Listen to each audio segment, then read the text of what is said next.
ಚುನಾವಣಾ ಪೂರ್ವ ಮೈತ್ರಿ ಮಾಡಿಕೊಂಡಿರ್ತಕ್ಕಂಥ ಬಿಜೆಪಿ ಮತ್ತು ಜೆಡಿಎಸ್ ಇನ್ನೂ ಕೂಡ ಕ್ಷೇತ್ರ ಹಂಚಿಕೆ ಅಂತಕ್ಕಂಥದ್ದು ಆಗಿಲ್ಲ. ಇದು ಒಂದು ರೀತಿ ಕಾರ್ಯಕರ್ತರಲ್ಲಿ ಸ್ವಲ್ಪ ಆತಂಕಕ್ಕೆ ಕಾರಣ ಆಗಿದೆ.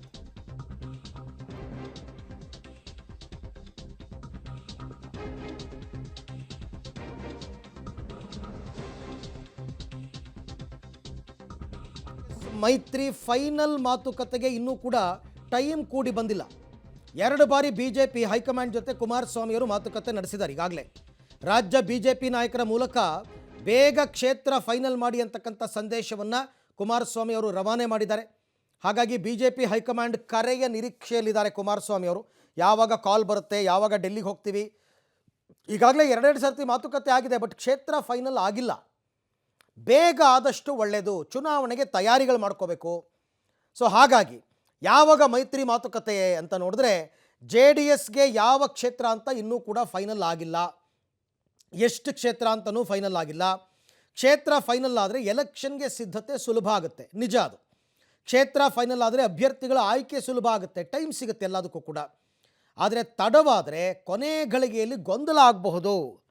2 ಪಕ್ಷದ ಕಾರ್ಯಕರ್ತರನ್ನು ಒಗ್ಗೂಡಿಸೋದಕ್ಕೆ ಅನುಕೂಲ ಕೂಡ ಆಗುತ್ತೆ. ಹೌದು, ಇವರೆಲ್ಲ ನಾಯಕರ ಮಟ್ಟದಲ್ಲಿ ಏನೋ ಇವರು ಮೈತ್ರಿ ಮಾಡ್ಕೊಂಡ್ಬಿಡ್ತಾರೆ, ಬಟ್ ಬೂತ್ ಮಟ್ಟದಲ್ಲಿ 2 ಪಕ್ಷದ ಕಾರ್ಯಕರ್ತರು ಕಳೆದ ವಿಧಾನಸಭಾ ಚುನಾವಣೆಯಲ್ಲಿ ಹೋರಾಟ ಮಾಡಿಕೊಂಡಿರ್ತಕ್ಕಂಥವ್ರನ್ನ ಮನಸ್ಸನ್ನು ಒಂದು ಮಾಡಬೇಕಲ್ಲ, ಇಬ್ಬರು ಒಗ್ಗಟ್ಟಾಗಿ ಚುನಾವಣೆ ಎದುರಿಸಬೇಕಲ್ಲ. ಹಾಗಾಗಿ ಆದಷ್ಟು ಬೇಗ ಫೈನಲ್ ಮಾಡಿ ಅಂತ. ಸದ್ಯದಲ್ಲಿ ಒಂದು ವಾರದಲ್ಲೆಲ್ಲ ಮುಗಿದಲು ಬಂದು ಹೇಳಿದ್ದಾರೆ. ನಾವು ದೇವೇಗೌಡರನ್ನ ಕುಮಾರಸ್ವಾಮಿ ಎದುರಿಸಿ ಚುನಾವಣೆ ನಡೆಸಿ ಗೆದ್ದಿದ್ದೀವಿ. ಈಗಲೂ ತಯಾರಾಗಲಿ. ಚುನಾವಣೆಯಲ್ಲಿ ನಾವು ಎದುರಿಸಕ್ಕೆ ಸಿದ್ಧ ಆಗಿದ್ದೀವಿ. ಅವರ ಗರ್ಜನೆಗೆ ಓಡೋಗಲ್ಲ. ಸುಮಲತಾ ಅವರು ಮೈತ್ರಿದ ಸೀಟ್ ಹಂಚಿಕೆ ಯಾವತ್ತು ಸರ್? ಸದ್ಯದಲ್ಲಿ ಒಂದು ವಾರದಲ್ಲೆಲ್ಲ ಮುಗಿದಲು ಬಂದು ಹೇಳಿದ್ದಾರೆ. ನಾವು ದೇವೇಗೌಡರನ್ನ ಕುಮಾರಸ್ವಾಮಿ ಈ ಬಗ್ಗೆ ಮತ್ತಷ್ಟು ಮಾಹಿತಿ ನನ್ನ ಕೊಲೀಗ್ ಶ್ರೀನಿವಾಸ್ ಅವರಿಂದ ಪಡೆಯೋಣ. ಶ್ರೀನಿವಾಸ್, ಹಾಗೆ ನೋಡಿದ್ರೆ NDA ಒಕ್ಕೂಟದಲ್ಲಿರ್ತಕ್ಕಂಥ ಪಕ್ಷಗಳಲ್ಲಿ ಇನ್ನೂ ಕ್ಷೇತ್ರ ಹಂಚಿಕೆ ಅನ್ನೋದು ಆಗಿಲ್ಲ, ಯಾವ ರಾಜ್ಯದಲ್ಲೂ ಆಗಿಲ್ಲ, ಹಾಗಾಗಿ ಕರ್ನಾಟಕದಲ್ಲೂ ಆಗಿಲ್ಲ. ಬಟ್ ತಡ ಆಗಬಾರ್ದು, ಈ ಪ್ರಕ್ರಿಯೆ ಆದಷ್ಟು ಬೇಗ ಮುಗಿಬೇಕು. ಆದಷ್ಟು ಬೇಗ ಕ್ಷೇತ್ರ ಹಂಚಿಕೆ ಆದರೆ ಚುನಾವಣೆಗೆ ತಯಾರಿ ಆಗೋದಕ್ಕೆ ಅನುಕೂಲ ಆಗುತ್ತೆ, ಟೈಮ್ ಸಿಗುತ್ತೆ. ಬಟ್ ಯಾಕೆ ಡಿಲೇ ಆಗ್ತಾ ಇದೆ ಅಂತ? ಅರವಿಂದ್, ಯಾಕೆ ಡಿಲೇ ಆಗ್ತಿದೆ ಅನ್ನುವಂಥದ್ದು ಕುಮಾರಸ್ವಾಮಿ ಅವ್ರಿಗೂ ಗೊತ್ತಿಲ್ಲ. ಯಾಕೆಂದ್ರೆ 2-3 ಬಾರಿ ಬಿಜೆಪಿ ಹೈಕಮಾಂಡ್ ನಾಯಕರನ್ನ ಕುಮಾರಸ್ವಾಮಿ ಅವರು ಭೇಟಿಯಾಗಿದ್ರು. JP ನಡ್ಡಾ, ಅಮಿತ್ ಶಾ ಅವರ ಜೊತೆ ಈಗಾಗಲೇ 2 ಸುತ್ತಿನ ಮಾತುಕತೆ ಸೀಟು ಹಂಚಿಕೆ ಬಗ್ಗೆ ಆಗಿದೆ. ಮೊನ್ನೆ ಜನವರಿಯಲ್ಲಿ ರಾಮ ಮಂದಿರ ಉದ್ಘಾಟನೆ ಆದ್ಮೇಲೆ ಮಾತುಕತೆ ಮಾಡೋಣ ಅನ್ನುವಂತಹ ಸೂಚನೆಯನ್ನ ಹೈಕಮಾಂಡ್ ನೀಡಿತ್ತು, ಅಮಿತ್ ಶಾ ಅವರು ನೀಡಿದ್ರು. ಆದ್ರೆ ಇದುವರೆಗೂ ಕೂಡ ಒಂದು ದಿನಾಂಕವನ್ನ ನಿಗದಿ ಮಾಡಿಲ್ಲ.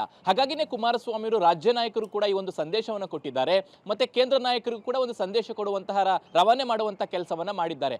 ಆದಷ್ಟು ಬೇಗ ಆದ್ರೆ ಅಭ್ಯರ್ಥಿಗಳ ಆಯ್ಕೆ ಮಾಡ್ಕೊಳ್ಬಹುದು. ಸ್ಥಳೀಯವಾಗಿ ಕಾರ್ಯಕರ್ತರು, ಮುಖಂಡರ ಒಗ್ಗಟ್ಟಾಗಿ ಕರ್ಕೊಂಡು ಹೋಗ್ಬೇಕು. ಒಂದ್ ವೇಳೆ ಕೊನೆ ಮೂಮೆಂಟ್ ಅಲ್ಲಿ ನಾವು ಈ ಕ್ಷೇತ್ರ ನಮಗೆ, ನಿಮ್ ಕ್ಷೇತ್ರ ಈ ಕ್ಷೇತ್ರ ನಿಮ್ಗೆ ಅನ್ನುವಂತಾದ್ರೆ ಗೊಂದಲಗಳಾಗುತ್ತೆ, ಅಭ್ಯರ್ಥಿಗಳ ಆಯ್ಕೆ ಗೊಂದಲ ಆಗಬಹುದು. ಸೊ ಯಾವುದು ಬೇಡ ಅನ್ನುವಂತ ನಿಟ್ಟಿನಲ್ಲಿ ಆದಷ್ಟು ಬೇಗ ಆಗಬೇಕು ಅನ್ನುವಂತಹ ಪ್ರಸ್ತಾಪವನ್ನ ಕುಮಾರಸ್ವಾಮಿ ಅವರು ಇಟ್ಟಿದ್ದಾರೆ. ಬಹುಶಃ ಬಿಜೆಪಿ ಹೈಕಮಾಂಡ್ ನೀವು ಹೇಳಿದಾಗೆ ಯಾವ ರಾಜ್ಯದಲ್ಲೂ ಕೂಡ ಇನ್ನು ಮೈತ್ರಿ ಅಂತಿಮ ಮಾತುಕತೆಗಳಾಗಿಲ್ಲ. ಹಾಗಾಗಿ ಎಲ್ಲಾ ರಾಜ್ಯಗಳದ್ದು ಒಟ್ಟಾಗಿ ನೋಡಬಹುದು ಅಂತ ಅನಿಸಿದೆ. ಆದ್ರೆ ರಾಜ್ಯದ ಚಿತ್ರಣವೇ ಬೇರೆ. ಯಾಕಂದ್ರೆ ಕಾಂಗ್ರೆಸ್ ಸರ್ಕಾರ ಅಧಿಕಾರದಲ್ಲಿ ಇರೋದ್ರಿಂದ ಒಂದಿಷ್ಟು ಅರ್ಲಿ ಆಗಿ ಸಿದ್ಧತೆಗಳನ್ನ ಮಾಡ್ಕೊಳ್ಬೇಕು. ಹಾಗಾಗಿನೇ ಕುಮಾರಸ್ವಾಮಿ ಅವರು ಆದಷ್ಟು ಬೇಗ ಮಾತುಕತೆಗಳು ಆಗಬೇಕು ಅನ್ನುವಂತಹ ಪ್ರಸ್ತಾಪಗಳನ್ನ ಮುಂದೆ ಇಡ್ತಿದ್ದಾರೆ. ಕೊನೆಯದಾಗಿ ಹೈಕಮಾಂಡ್ ಯಾವಾಗ ಡೇಟ್ ಅನ್ನ ಫಿಕ್ಸ್ ಮಾಡ್ತಾರೆ ಅನ್ನುವಂಥದ್ದನ್ನ ಕಾದ್ ನೋಡ್ಬೇಕಾಗುತ್ತೆ. ಶ್ರೀನಿವಾಸ್, ಥ್ಯಾಂಕ್ ಯು ತಮ್ಮೆಲ್ಲ ಮಾಹಿತಿಗೆ. ಬಟ್ ಅದನ್ನ ಅವರು ಗಮನ ಇಟ್ಟು ನೋಡಬೇಕಾಗುತ್ತೆ ಈ ವಿಚಾರದಲ್ಲಿ. ಕರೆಕ್ಟ್ ಶ್ರೀನಿವಾಸ್ ಹೇಳಿದ್ದು ಏನಂದ್ರೆ ಬಿಜೆಪಿ ಆಡಳಿತ ಇರೋ ರಾಜ್ಯಗಳಲ್ಲಿ ನಡೆದೋಗ್ಬಿಡುತ್ತೆ ತಡವಾಗಾದರೂ ಕೂಡ. ಬಟ್ ನಮ್ಮ ರಾಜ್ಯದಲ್ಲಿ ಹಾಗಲ್ಲ. ಇಲ್ಲಿ ಪ್ರಬಲವಾಗಿ ಕಾಂಗ್ರೆಸ್ ಇದೆ, ಆಡಳಿತ ಪಕ್ಷ.